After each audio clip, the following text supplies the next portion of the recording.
இஸ்ரோ முன்னாள் தலைவர் கஸ்தூரிரங்கன் மறைவுக்கு முதலமைச்சர் மு க ஸ்டாலின் இரங்கல். விண்வெளி ஆய்வில் இந்தியா மிகப்பெரும் உயரங்களை அடைவதற்கு வித்திடும் வகையில் பணியாற்றியவர் என புகழாரம். சேலம் பெரியார் பல்கலைக்கழக முறைகேடு புகார் தொடர்பான வழக்கு துணைவேந்தர் ஜெகநாதனிடம் விசாரணை.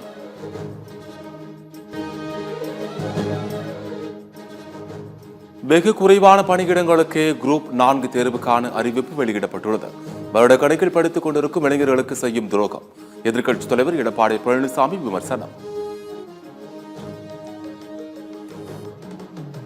வக்பு திருத்த சட்டத்திற்கு தடை விதிக்க கூடாது.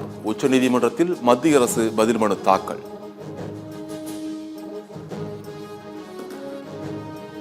பகல்காம் சம்பவம் போல கடினமான காலங்களில் இந்தியாவுடன் துணை நிற்போம். இலங்கை அதிபர் அனுரகுமார திசாநாயக்கே கருத்து.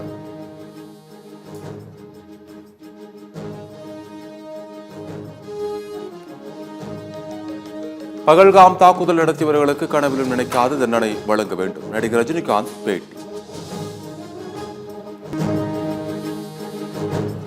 ஆதரவற்ற குழந்தைகளை முதலமைச்சரின் விரிவான மருத்துவ காப்பீடு திட்டத்தில் சேர்க்க அனுமதி.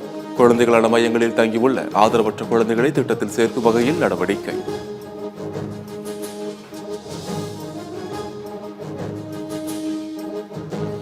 போப் பிரான்சிஸ் உடலுக்கு நாளை இறுதிச் சடங்கு நடைபெறவுள்ள நிலையில் அரசு நிகழ்ச்சிகள் கூடாது. தமிழ்நாடு அரசின் தலைமைச் செயலாளர் அறிவிப்பு.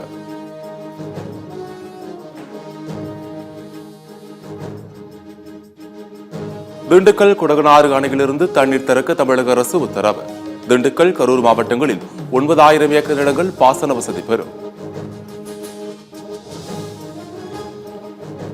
போப் பிரான்சிஸ் உடலுக்கு தமிழ்நாடு அரசு சார்பில் இறுதி மரியாதை. சிறுபான்மை துறையினர் நலத்துறை அமைச்சர் சாபு நாசர் மற்றும் சட்டமன்ற உறுப்பினர் இனியோ எஸ் இருதயராஜ் ஆகியோர் இறுதி அஞ்சலி செலுத்தினர்.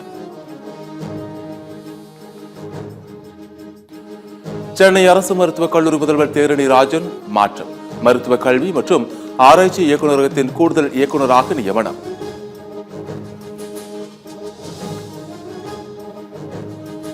ராக்கெட் ராஜா உள்ளிட்ட 3 பிரபல ரவுடிகள் சென்னைக்குள் நுழைய தடை. 3 வருடத்திற்கு தடை விதித்து காவல் ஆணையரகம் அதிரடி உத்தரவு.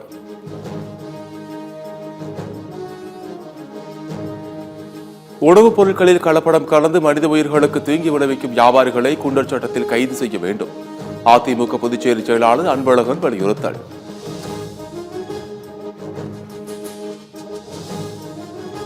தமிழ்நாடு அரசோடு மல்லுக்கட்ட வேண்டும் என்ற ஆத்திரத்தில் ஆளுநர் ரவி துணைவேந்தர்கள் மாநாட்டை கூட்டினார்.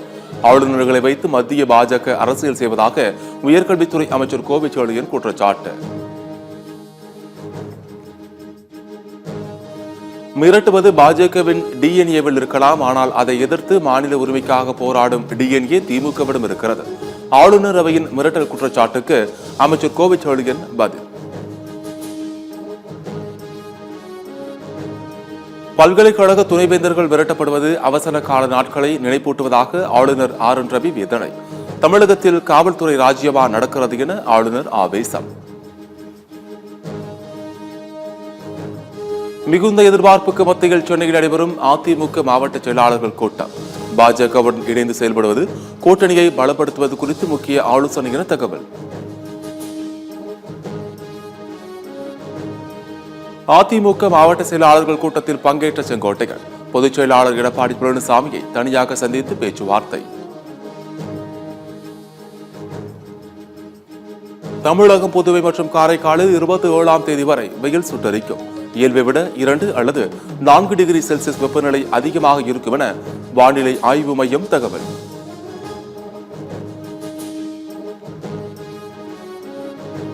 ஏர்போர்ட்டில் இருந்து பேருந்து சேவை தொடக்கம். சென்னை விமான நிலையத்தில் இருந்து கிளாம்பாக்கம் மற்றும் அக்கரைக்கு புதிய பேருந்து சேவைகள் தொடங்கியது.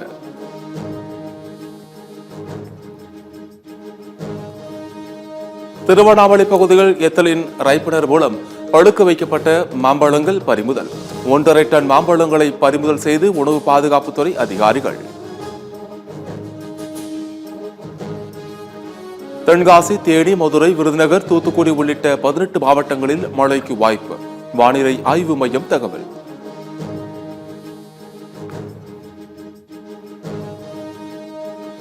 கேரளாவில் தகவல் தொழில்நுட்ப பூங்காக்களில் மதுபான விநியோகத்திற்கு அரசு அனுமதி. ஆண்டு கட்டணமாக 10 லட்சம் ரூபாய் நிர்ணயம்.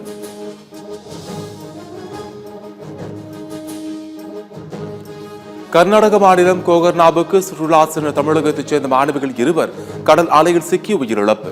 போலீசார் வழக்கு பதிவு செய்து விசாரணை.